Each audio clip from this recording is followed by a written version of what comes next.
Fala pessoal, tudo bem com vocês? Eu sou o Edson Games 2 e sejam bem-vindos a mais um vídeo. Bem, como estão vendo aqui no título, eu irei perguntar e responder mais ou menos assim o que torna um país desenvolvido. Bem, antes de tomar em consideração um país desenvolvido, primeiro a gente tem que ter o nome do país, beleza? Beleza. Bem, o nome do país e o continente que ele se localiza, porque o continente, querendo ou não, ele tem até que uma leve importância no que pode trazer, no que pode tornar um país desenvolvido ou não. E bem, né? Bom, vamos tomar em consideração, vamos lá, América do Sul, ou América Latina, se você preferir. Na América Latina se constituem bem mais de 10 países na América Latina, na América do Sul também. Bem, vamos pegar um exemplo aqui de país da América do Sul. Brasil. É o Brasil brasileiro, o Brasil baronil que a gente está vivendo, que não sei se você é de Portugal ou depois. O Brasil ele se localiza no continente americano na parte sul, ou seja, na América do Sul e também na América Latina. E é do México para baixo. Bem, vou perguntar o porquê. O Brasil é um país desenvolvido? E eu vou logo te responder: não. Ele é um país subdesenvolvido. É um país que está abaixo da linha de países desenvolvidos, como Estados Unidos, Noruega, Suécia, Reino Unido, Alemanha ou até mesmo a China. E bem, para a gente tomar em consideração o que torna esse país desenvolvido, vamos ter um foco duas coisas: o IDH, Índice de Desenvolvimento Humano, e o PIB, Produto Interno Bruto. Esses dois requisitos são um dos principais focos para considerar o país desenvolvido ou não. E o nosso IDH brasileiro, eu vou colocar aqui na tela, aqui do lado, se ele é alto ou baixo, mas se eu não me engano, ele é médio ou baixo, mas ainda é muito alto não, o que torna o Índice de Desenvolvimento Humano brasileiro um dos medianos aqui da América do Sul. Se a gente tomar em conta Venezuela, Equador ou uma das Guianas, realmente o Brasil é desenvolvido em comparação a esses países.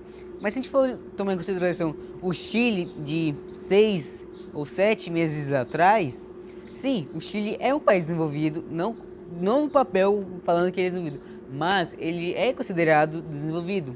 Tanto que ele foi até numa reunião dos países desenvolvidos, que estava Estados Unidos, França, Alemanha, Reino Unido e o Chile, que era o único país da América do Sul. Bem, o IDH do Chile é médio para alto também, se eu não me engano. Seu PIB, esse eu não sei de dizer, porque o PIB do Chile eu já não sei mesmo. Mas, se a gente considerar 6 meses atrás, o Chile, ele era sim um dos países desenvolvidos da América do Sul, um dos únicos. Lógico, só ficando atrás do Brasil.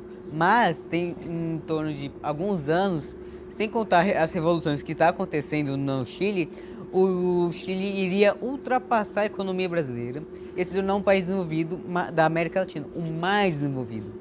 Agora, pessoal, a gente teve aqui a América do Sul.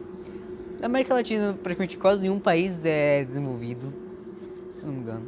Agora vamos para um continente que tem uma história muito grande, não uma história grande, uma história de sofrimento e também uma história que continua até hoje. África. O continente africano é um dos maiores continentes do mundo, perdendo apenas para a Ásia, que eu até hoje acho que a Ásia não é o maior do mundo, acho que é a América se juntar tudo. Mas a África, um dos maiores continentes, tem gente que confunde a África com a América do Sul. E bem, a África ele é um continente que em números não é desenvolvido. A África num todo, mas se a gente pegar algum país específico e comparar com os outros países da África, sim, esse país se torna desenvolvido, como é o caso da África do Sul. A África do Sul, em comparação aos outros países africanos, como Mongólia, Angola, República Dominicana, sim, a África do Sul se torna um país desenvolvido, porque a sua economia é mais forte, é maior, o seu IDH em comparação a esses países também é maior. Tanto que, se não me engano, um dos países mais desenvolvidos da África é a África do Sul e o Egito, se eu não me engano. Provavelmente deve ter mais. Mas lógico que tipo, esses dois são os maiores fortes. A África do Sul se localiza no sul da África e o Egito no norte da África, fazendo fronteira com o Oriente Médio. Mas, deixa eu colocar por aí. Aqui. Opa. Então, a África do Sul, o seu IDH, eu não vou levar em consideração os anos, porque se não me engano o IDH da África do Sul está aumentando em comparação aos anos. Tanto que um dos motivos da África do Sul fazer parte dos BRICS, que é uma aliança comercial e econômica de Brasil, Rússia, Índia, China e agora a África do Sul, que é South Africa, ele é se desenvolver mais rápido e aumentar a sua economia. Esse é um dos focos da África do Sul para entrar no BRICS. Bem, aqui está o mapa de IDH da África no todo e aqui acho que vou colocar o PIB da África do Sul. Bem, como vocês estão vendo esses números, eles são até que um pouco preocupantes, porque a África constitui até que uma grande parte da população mundial. E esses números que estão nos países africanos, o fato de eles serem médios ou baixos, ou muito baixos, mostra que o país está ou em guerra civil, ou em crise, ou ele passa por necessidades. Como é o caso, se eu não me engano, não é Moçambique, acho que é Moçambique, ou algum outro país lá do norte africano, que simplesmente, tipo, tá todo mundo passando fome, tá tendo guerra civil, e a única solução que a população acha é fugir da África e tentar a sorte na Europa, que é o que acaba causando a imigração, que é algo não muito legal e algo errado. E bem, basta também considerar um país desenvolvido ou não, a gente pode levar em conta a história desse país, que é o caso do Reino Unido. É um país que sempre colonizou os outros países, foi um país que explorou o mundo. Tanto que ele, até o século XIX e século XX, ele era o país mais desenvolvido do mundo, até a Primeira Guerra Mundial. Já que a Primeira Guerra acabou, o Reino Unido foi um dos países que mais sofreram também com baixas, tanto que seu país foi extremamente bombardeado na Segunda Guerra. E a gente levando em consideração o contexto da Primeira Guerra Mundial e da Segunda, o país acabou ficando muito enfraquecido, que fez ele perder o posto para países como Estados Unidos e União Soviética e até mesmo... esses dois aí. Com os Estados Unidos e a União Soviética. Bem, com isso,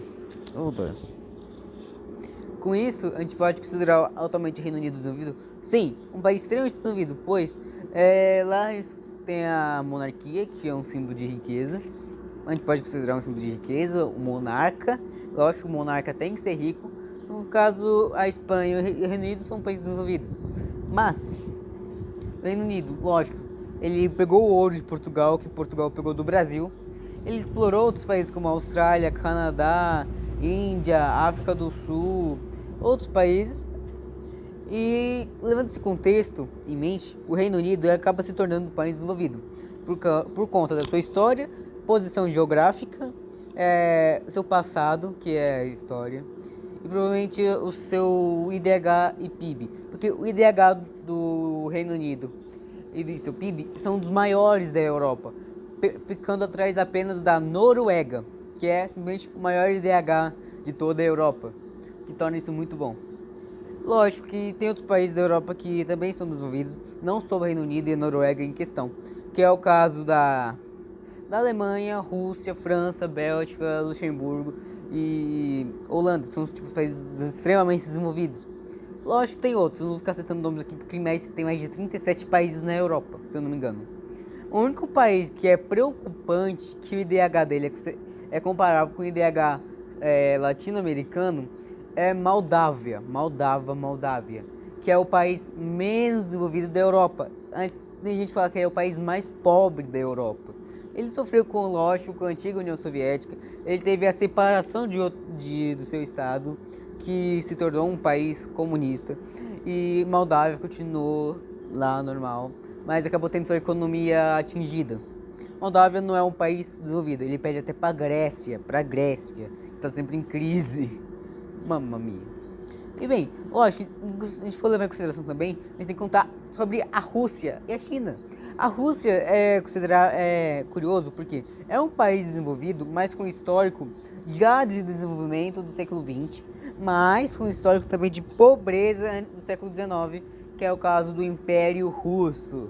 O Império Russo foi considerado o maior império, o mais gigantesco império de todo o mundo, mas ele era grande, mas não desenvolvido. Deixa eu levar isso em consideração. O Império Russo foi o maior e o mais fraco. Por que o mais fraco? Porque o Império Russo estava sempre em crise, não conseguia alimentar sua população, e por conta da Primeira Guerra ele acabou entrando em crise de vez e acabou acontecendo a Revolução Russa de 1918, 1917. Que trouxe a União Soviética. O contexto da União Soviética é meio complicado, porque se a gente levar em consideração o comunismo num todo e a União Soviética a um todo também, a gente não deve levar em consideração números. Por quê? Lá era mais feito na prática, no caso das empresas, produções, trabalhadores. E, lógico, com a chegada do comunismo no país, muita coisa mudou, como a distribuição igualitária de terras e possibilidades e oportunidades. Com isso, levando em consideração o comunismo na Rússia, um monte de gente acabou ganhando casa, a taxa de analfabetismo baixou drasticamente e praticamente não via nenhum morador de rua. E essa era a União Soviética, para ser sincero, sem contar as outras cidades.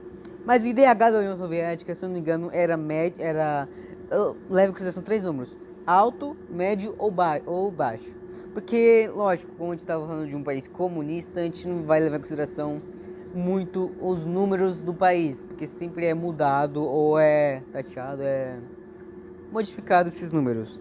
Na União Soviética não foi diferente, mas sim, na década de 20 até a década de 60, 70, a União Soviética era um dos países mais desenvolvidos, tanto do mundo quanto da Europa, perdendo apenas para os Estados Unidos, o eterno rival. E a China é um dos mais curiosos também, porque a China, com a ajuda do comunismo também, e de aberturas econômicas, acabou se tornando um dos países mais pobres para um dos países mais ricos. Se a gente for levar a história da China, cara, a China era um país rural total, um país agrário, que metade da população era pobre. Com a chegada do comunismo, Mao Tse Tung, e com a sua abertura econômica na década de 80 para 90, a China acabou se tornando a segunda maior economia do mundo, ultrapassando o Japão. Isso é muito bom. O IDH da China, se não me engano, é médio ou alto. Toda vez que estou falando de ser médio ou alto, eu vou colocar aqui do lado o IDH do país e do continente que ele está. Tanto que a China, Japão, Coreia do Sul são um dos países mais desenvolvidos da Ásia. Isso é muito bom. O que mostra que seus IDHs são muito altos, seus PIBs, os produtos internos brutos, são muito altos, seus acordos comerciais são muito presentes nisso na economia. Tanto que a China se tornou a segunda maior economia do mundo com a sua abertura econômica e sua abertura de mercado, que os produtos chineses estavam indo para o mundo a preços muito baixos, com muita demanda. Isso foi bom. E bem, pessoal, se vocês estão gostando desse vídeo, ele está ficando muito longo, talvez eu faça uma parte 2. Não esqueça de deixar seu like, se inscrever no canal, compartilhe para seus amigos para a gente chegar a 150 seguidores. Até a próxima, aqui se despede, eu, Sam, e fui!